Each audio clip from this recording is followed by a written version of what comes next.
रजोगुण का नाश करके अद्भुत प्रेम प्रकाशित करने वाली, अहंकार का नाश करके दैन्य रस में स्थित करने वाली, धर्म अर्थ काम मोक्ष के भी प्रति राग रहित होकर अनुराग से युक्त कर देना, ये वृंदावन की महिमा है। इसलिए श्रीपाद कह रहे हैं, यदि वृंदावन भूमि मन्ने परम पुमर्थो मनागपि प्रणय, थोड़ा भी तुम्हारा प्रेम, थोड़ा भी तुम्हारा आश्रय यदि वृंदावन से हो जाए, मेरो वृंदावन, प्राण वृंदावन, सर्वस्व वृंदावन, अब हमारा तो लोक परलोक वृंदावन से ही है।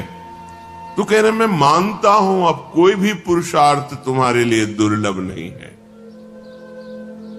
अगर यहां एक दोस्तों राधे राधे बोलते रहें और बाबा जी के प्रवचन को आगे बढ़ाते रहें और सुनते रहें। राधे राधे दोस्तों। दिन 2 दिन 4 दिन व्यतीत करते हैं तो बड़ी महिमा है। जब लक्ष्मण जी ने डांटा इशारे से केवट को कि प्रभु कह रहे नाव लाओ और तुम बातें बना रहे हो, शीघ्र करो, तो कहा देखो महाराज मुझे कोई भय नहीं है, बरुतीर मार है लखन पे जब लगे न पाए पखारे, मुझे कोई भय, मैंने तो ठान लिया है आपके चरण पखार कर ही नाव में बैठा लेंगे, भले लक्ष्मण जी मुझे तीर मार दे क्योंकि गुस्सार है, मेरा परम लाभ होगा। क्या परम लाभ होगा? बोले मरता हूं कहां सुच गंगा के तीर, रघुनाथ सुनाथ निहारत है, अपराध यही बस दास कहे, प्रभु के पद पदुम पखार। कहां मर रहा है? गंगा के। कौन मार रहा है? रघुनाथ जी के प्राण पी लखनलाल। अपराध क्या है? चरण पखारना चाहता। साक्षी कौन है? स्वयं रघुनाथ जी। कह रहा मुझे कोई भय नहीं अब। फिर जहां हमारे प्रिया प्रीतम विहरण कर रहे हैं, उनका महल, उनके दरवाजे पे हम प्राण त्याग रहे, हमारी गति, हमारी कोई चिंता नहीं, निश्चिंत हो जाओ। थोड़ी भी तुम्हारे हृदय में यदि वृंदावन के प्रति समर्पण बुद्धि आ गई है, अलौकिक धाम, यदि तुम्हारा तनिक भी पुरुषार्थ प्रबल हो रहा है, तो एक काम कर लो, तुम जितना समय वृंदावन में व्यतीत कर लो, वही तुम्हारा परम मंगलमय समय व्यतीत करने की बात कर लो। साधना भजन ये सब अलग, जैसे बने वैसे तुम वृंदावन में समय व्यतीत कर रहे हो। चलो आप बाहर रहते हो, नौकरी करते हो, व्यापार करते हो, आपको 1-2 दिन का समय मिला, भाग के आ गए वृंदावन। सच्ची बात पकड़ लेता है वृंदावन, हृदय को पकड़ लेता है।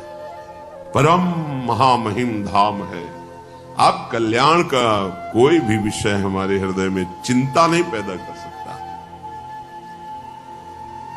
ये बहुत बढ़िया समय मिल गया है। वृंदावन आना दुर्लभ था, बहुत बढ़िया कलयुग भगवान ने कृपा की है। आधुनिकता, मार्ग बन गए, बिजली लग गई, आप एक संसारी आदमी जैसे संसार में रह रहे हो, आप उसी भाव से आ सकते हैं। देखो, जैसे हम अपनी अज्ञानतावश ऐसा आरोप करते हैं या वो वृंदावन नहीं रहा, ये शब्द कहां से निकल रहे? प्राकृतिक वाणी, प्रकृति को लेकर निकल रहे हैं, वृंदावन को लेकर। पहले ऐसा था, अब नहीं है, आगे नहीं रहेगा, ये प्रकृति का लक्षण है। वृंदावन धाम है, जैसा था वैसा ही है और वैसा ही रहेगा। प्राकृतिक वस्तुएं भी अपना प्रभाव बिना दिए हटती नहीं है। किसी भी प्राकृतिक वस्तु का संयोग कीजिए, आप थोड़ा विवेकवान हैं तो आप देखेंगे उसकी आसक्ति आपके चित्त में रह गई। वस्तु तो चली गई, भोग तो चला गया, व्यक्ति तो चला गया, स्थान परिवर्तन हो गया, पर उसकी स्मृति, उसकी आसक्ति है प्राकृतिक वस्तुओं की। फिर धाम तो चिदानंद में ही अपना प्रभाव क्यों नहीं दिखाएगा? आप किसी भी भाव से आए हैं, धाम तुम्हारे भाव की अपेक्षा नहीं रखता। धाम नाम ये बड़े महामहिम है। भाव कुभाव अनख आलस। ए चलो वृंदावन चलते घूम आते हैं। आओ स्वागत है तुम्हारा। तुम्हारे पाप नष्ट होंगे, तुम्हारा हृदय पवित्र होगा, प्रभु की कृपा प्राप्त होगी। ये धाम है। और कहीं सावधानी से सेवन कर ले गए तो प्रेम प्रकट कर देगा। ऐसो समो न पाइए। बहुत कठिन वृंदावन में आना था।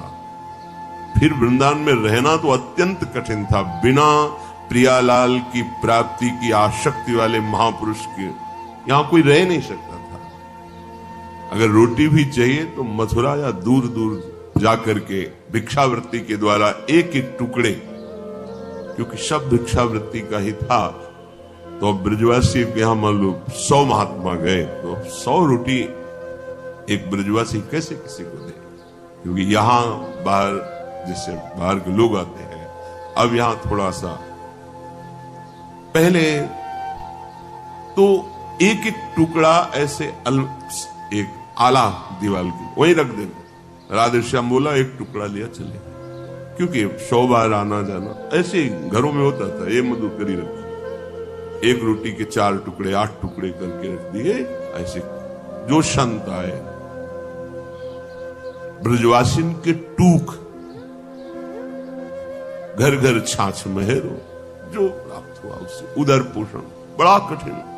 बड़े बड़े मच्छर, क्योंकि लताएं, पानी ऐसा, ठाकुर की लीला, बीच में अब भी ऐसा जल है कि आप पी नहीं सकते। बड़ा नमकीन ऐसा, परिक्रमा मार्ग के बाहर मीठा जल, बड़े लीला भी है। बड़ा कठिन वास्ता। अब आप जैसे एक संसार में रहते हैं आप वो वैसे ही रह सकते हैं, ऐसी व्यवस्था है। तो क्या धाम अपना प्रभाव नहीं दिखाएगा क्या? तुम्हारी भावना यही बदलेगी। जिसे कहा जाता है कि आप भाव लेकर के आइए। तो भाव पैदा कहां होता है? ये भूमि भाव पैदा करती है। आप किसी भी भाव के, कैसे भी भाव से आ तो जाइए। भाव तो यहां को बाजार में थोड़ी मिलता है। भाव धाम देता है, नाम देता है, रूप लीला देता है। अब लोग क्या कहेंगे कि देखो सब छोड़कर वृंदावन चले गए और पूरा परिवार अब किसी से संबंध नहीं रखते और आते जाते भी नहीं हैं। अब क्या? वीडियो को लाइक करें और चैनल को सब्सक्राइब करें और राधे राधे कमेंट में जरूर लिख